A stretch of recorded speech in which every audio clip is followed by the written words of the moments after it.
Hello guys, and today the Ukrainian armed forces have neutralized another Russian command point in Kursk region in MARIINO. Actually, this is the second command point destroyed within days. The first one was in LGOV of the Kursk region. And as smart people, you can draw a logical conclusion.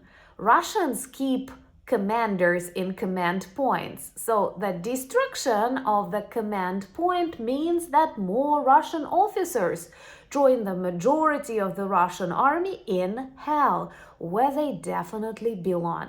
Actually, Putin sacrificed approximately 38,000 people just for the protection and operations inside Kursk region. And that is the war that he personally brought home. He invited it. Later, he invited North Korean soldiers, illustrating the weakness of Russian army and hoping for a change of the situation. But no, seems like North Korean soldiers are not good fighters. So let's discuss what is happening right now in Kursk and why this illustration of Putin's weakness and Russian vulnerability is so important for the decision-making process in 2025.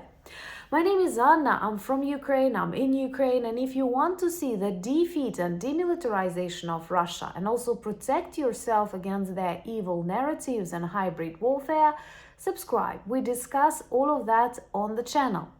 And I'm actually happy to report about another destroyed command point of the Russian army in Kursk region. You know that Russia brought lots of resources to Kursk, and that was a very smart decision of Ukrainian commanders to cross the border and illustrate the vulnerability of Russian borders, that Russia is a classical bully unprepared to defend itself and actually very weak. And of course, to distract lots of Russian troops from attacking Ukrainian regions in Kharkiv, in Donbass, in the southern part of Ukraine. Now they are trying to do something in Kursk and keep failing. This operation, Ukrainian operation to Kursk, seemed totally impossible just a year ago. So those of you who are a bit pessimistic about the future of this war, just think about that.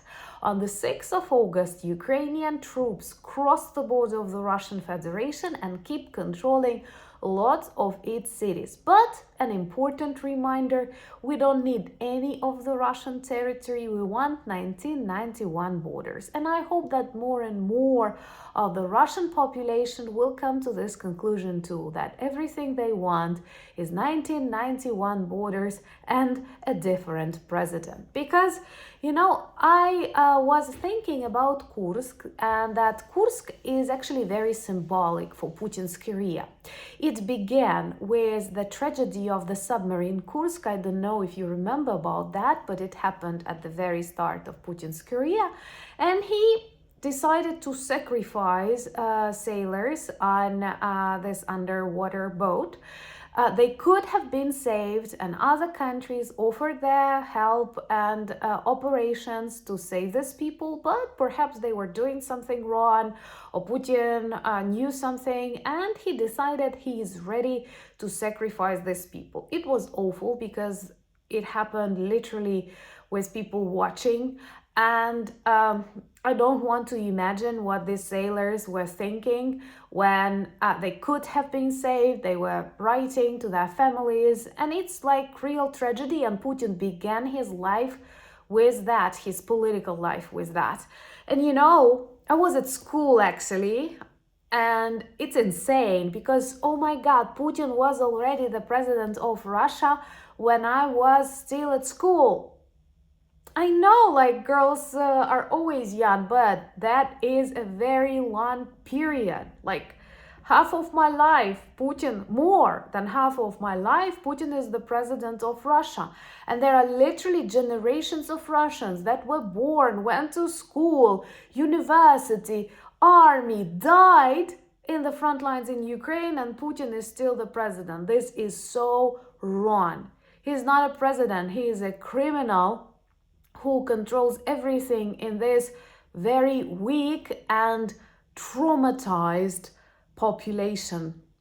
Subscribe to see the collapse of the Kremlin regime and Putin in Hague. And please share these videos on your social media to inform the world and to debunk lots of Russian fakes, which is super important in 2025, when people are going to make conclusions based on either the truth or some paid Russian propaganda. We see in Kursk that Putin sacrificed a lot of people. He actually promised to get back the region twice, setting dates and then failing that. On his recent totally crazy press conference, he was not ready to speak about the end of Kursk operation. And he actually brought a lot of resources there, which is good, as I've already mentioned, but even North Korean soldiers, thousands of them, did not help. And right now, many of the regions are under the control of Ukrainian army. They actually support people. People seem to feel safer with Ukrainian soldiers than with Russian, because Russians are known for treating their own people very violently and looting shops and many other things. And, with all these efforts, with a serious humiliation for Putin, there is nothing he can do. And almost for half a year, one of the Russian regions is under the control of Ukraine. So when you think about the evolution of this war, it is clear that every year brings war back to Russia, brings war closer to Moscow, and all because of the Putin's decision and the support of his population. Now there are lots of air raid alerts and explosions on military objects, but in various regions, in Rostov, in Lipetsk, in Krasnodar, in Oryol, in Voronezh, in Volgograd. Guys, that is like a very big part of Russia. That is equal to 1 or 2 EU countries, what is now on fire in the Russian Federation. And we have to remember that when listening about this, like escalation management and other BS. Russia is weak and it will collapse, whether you support Ukraine or not, because this process has already started, perhaps somewhere in 2008 and 2014. But by supporting Ukraine and other countries that stand against Russia, like Georgia, we can simply save a lot of good people that will later build good democracies and good countries inside of these freedom-loving nations. And that is always a very wise decision. And so far, we keep destroying their command points in Kursk.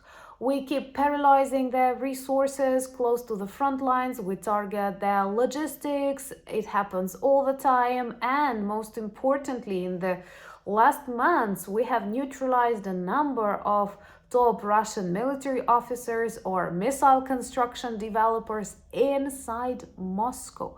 So even in Moscow, scooters can be dangerous for the Russian generals. And this is a message that Russia is weak, Russia will be defeated, and if people of Russia want to end this, they know how to do it. They have the real enemy, and it is in the Kremlin. But I don't feel like they understand that. Let me know, what do you think about the vulnerability of Russia, and what do you think is the most fragile part of this dying empire right now? Is it the army or the economy, or maybe some internal civilian processes? I cannot choose between military and economy, but perhaps even economy more. Join me on social media. I'm present on X, Blue Sky, Instagram, Threads, and we have a beautiful Discord community. Check our merch shop for lots of good items that work well as reminders and conversation starters about Ukraine. Thank you so much for buying me coffees, becoming my patrons and sponsors of the channel. And remember to watch another really beautiful interview with a great friend of the channel tonight. Later it will appear on the channel. But most importantly, thank you for standing with Ukraine. I love you. Slava Ukraini!